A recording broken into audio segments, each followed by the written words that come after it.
1, 2, 3, 4, 5, 6, 7, 8. That's 8 bodies. Now I'm zooming into the podium where I will be standing.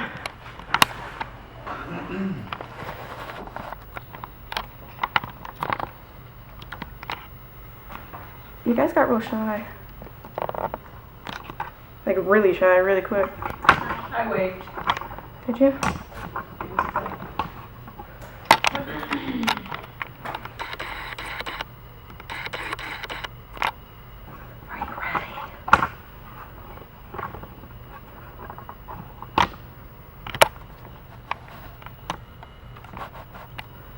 Are you ready? Alright. I should have had a cameraman walking back and forth.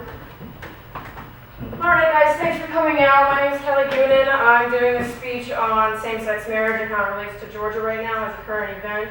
This is for my speech class, and I have to record it, so I appreciate your attendance. Let's start. So according to Statista.com, 63% of Americans say that same-sex relations are morally acceptable, while 34% say it's morally wrong. The campaign for equal rights for same-sex marriage couples has been one of the most powerful social movements in the United States. Here in Georgia, a new bill, dubbed House Bill 757, has been introduced and is currently in session with the State Senate for their final opinion on this matter. To start off, I want to explain what this House bill actually incorporates and states. Now, according to www.legis.ga.gov, religious leaders could not be forced to perform same-sex ceremonies under this legislation. Furthermore, religious officials shall not be required to perform marriage ceremonies, perform rites, or administer sacraments that would be in violation of their legal right for free exercise of religion. Also, religious institutions would not have to rent out facilities for ceremonies that violate their beliefs. However, this bill would bar state and local governments from taking discriminatory actions to punish organizations such as those that receive money for aid in adoptions, for example. However, this also means that business owners could remain closed on Saturday and Sunday if working on those days is a direct conflict with their religious beliefs. Now, according to an article written by the Atlanta Journal back in February, State Senator Elena Parent said that business owners such as Chick-fil-A and Hobby Lobby could actually discriminate under this bill because they both have religious beliefs written into their mission statements.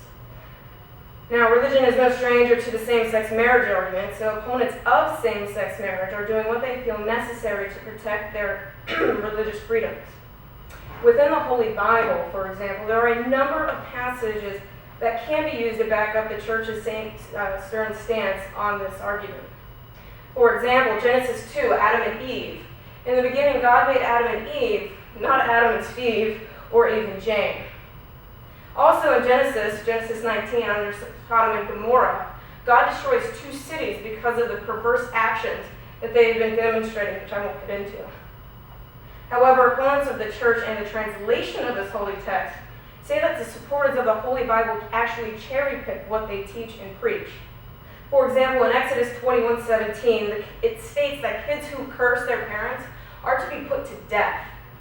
Deuteronomy 21:20, rebellious teens could be stoned by townsfolk.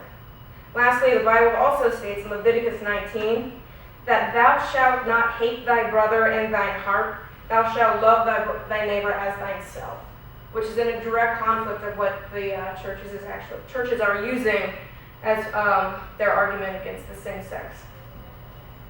Finally, this Atlanta Journal article highlights the importance of distinguishing what is an equal protection right and what is actually perceived as discrimination. Paul Snyder of the Intercontinental House Groups stated that under this current version of Bill 757, it may allow discrimination against guests and employees and is in a direct contradiction to what their company's anti-discrimination policy and culture of hospitality is. The group Georgia Unites Against Discrimination, they call this bill state-sanctioned discrimination. Excuse me. And on its Facebook, this organization said that the proposed legislation would allow taxpayer-funded organizations to legally discriminate against lesbian, gay, bisexual, and transvestite Georgians. Georgia State Senator Greg Kirk, he refuted it by saying that this legislation is about equal protection and not discrimination, that it only impacts the government's interaction with faith-based organizations or any person who holds faith-based, sincerely held beliefs as it relates to marriage. So in conclusion, same-sex marriage will always be a topic of debate for those who are for it and for those who are against it. Now, religion has always been a very key player in the decisions that revolve around this topic. But by having a deep understanding of both sides, we as a society can make better informed decisions based on facts and not just held beliefs. So that's my speech, and I appreciate your time and attention. I'm sure it was great. Any questions? Don't you do it. I'm done. I thank